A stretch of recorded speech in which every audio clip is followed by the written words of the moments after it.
Good morning, my dear students. Before I start my topic, let me ask you some simple thing. Okay, as you all know that the metabolism is one of the very important defining property of the living beings, right? So, can anyone define what do you mean by metabolism? Yes, Sharath, yourself. Yes, exactly. The metabolism is nothing but the summation of the anabolism and catabolism, right? Anabolism is, or the anabolic processes is nothing but the synthesis of the complex molecules by using the simpler ones. For example, the synthesis of proteins by using the amino acids, which takes place in all living organisms, right? Whereas the uh, synthesis of carbohydrates, the complex carbohydrates, by using the simpler molecules such as the complex, such as the carbon dioxide and water, by the chlorophyll molecules, okay, with the help of the solar energy, right? This is happening in plants and green, the photosynthetic bacteria. So this whole processes are the typical example of the anabolism. Similarly, we do have catabolism. What do you mean by this? Yes, Mr. Rohit, can you tell me? Yes, exactly. Yes, it's nothing but the breaking down of the complex molecules into the simpler ones. For example, the food what we take, it will get digested into the simpler ones, such as the starch which is ingested will be broken down into the glucose, and this glucose through the bloodstream, when it enters into the cells, it is further broken down entirely into carbon dioxide, water, and then the energy is released. So what happens in plants? That's what we are going to study here. Okay, actually the more appropriate name should be the cellular respiration, but in our textbook it is given with the name cellular respiration. Instead of that, they have given with the name respiration in plants. Yes, my dear students, myself Naveen, I am your botany teacher. I am going to teach the cellular respiration or respiration in plants for today's concept. Okay, let's have a bird view or an overall view for the first session, and then we will have the other concepts. Okay, first of all, let's start with the significance.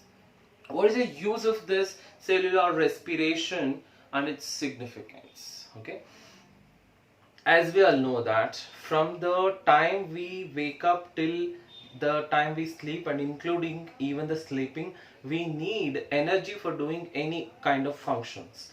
Similarly, even for plants also, for all their functionalities, they need energy. So how do they get this energy? Yes, it's nothing but by the ATP molecule. So to get this biological currency or the universal biological currency, that is ATP molecule, we need this cellular respiration. By this, at last, by the electron transport chain system, we will get the ATP molecules. So that's the main funda, or the main motto of this cellular respiration. Okay.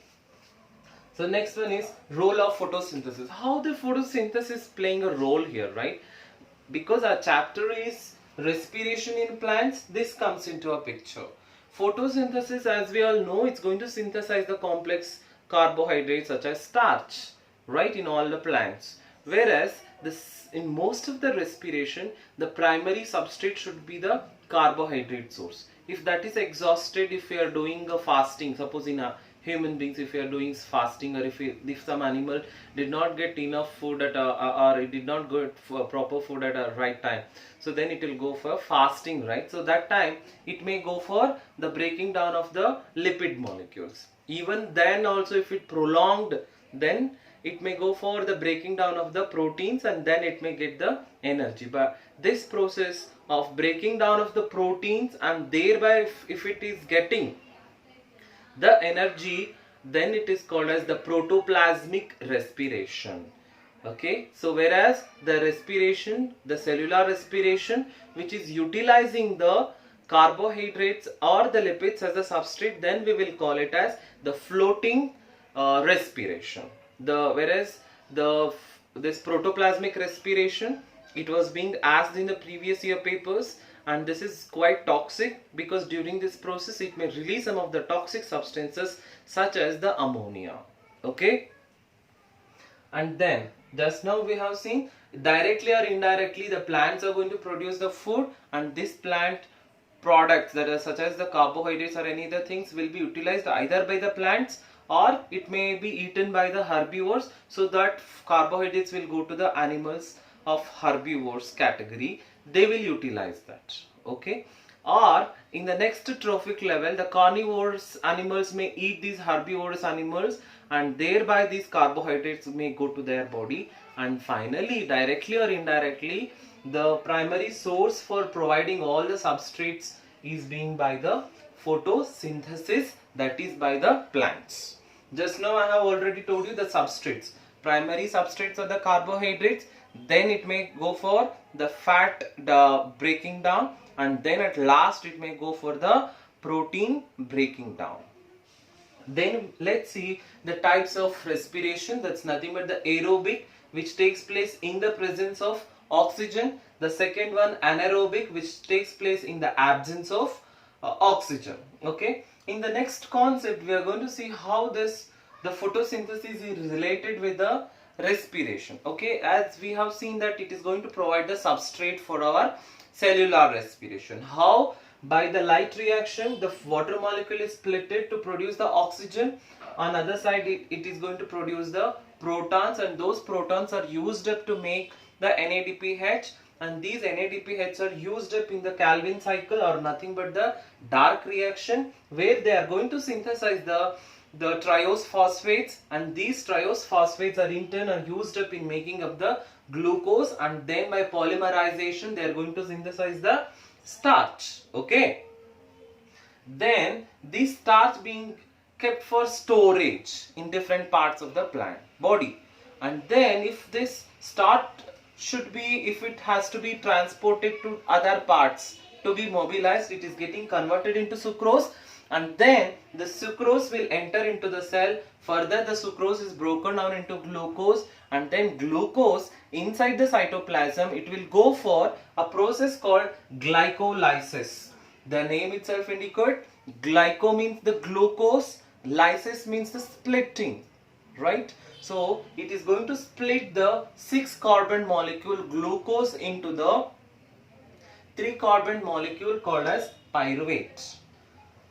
And then we can see here the pyruvate, it may enter into anaerobic respiration in some of the microorganisms such as bacteria, or sometimes even it can happen in some of the yeasts also. So during this process it happens in the absence of oxygen. That's why only 1 carbon dioxide will be coming out. Okay, that means it will be left out with the 2 carbons in it. That's the final molecule will be ethanol. You may think that okay, here the amount of energy produced is less, but you must be knowing the commercial value of this process is very, very high. You know that it's a huge million dollar business today, right?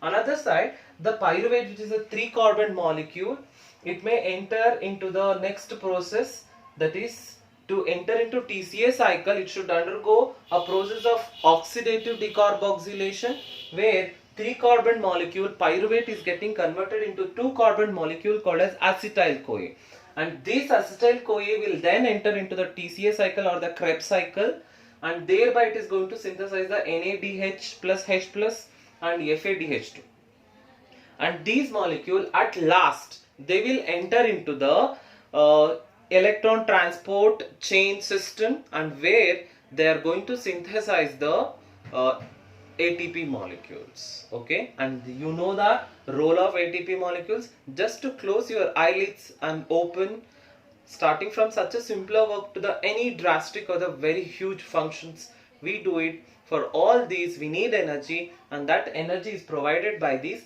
ATP molecule. This is just an overview or an introduction for the respiration in plants, and then in our next upcoming classes we are going to discuss the glycolysis in one session, Krebs cycle, and the electron transport system we are going to study in the upcoming classes.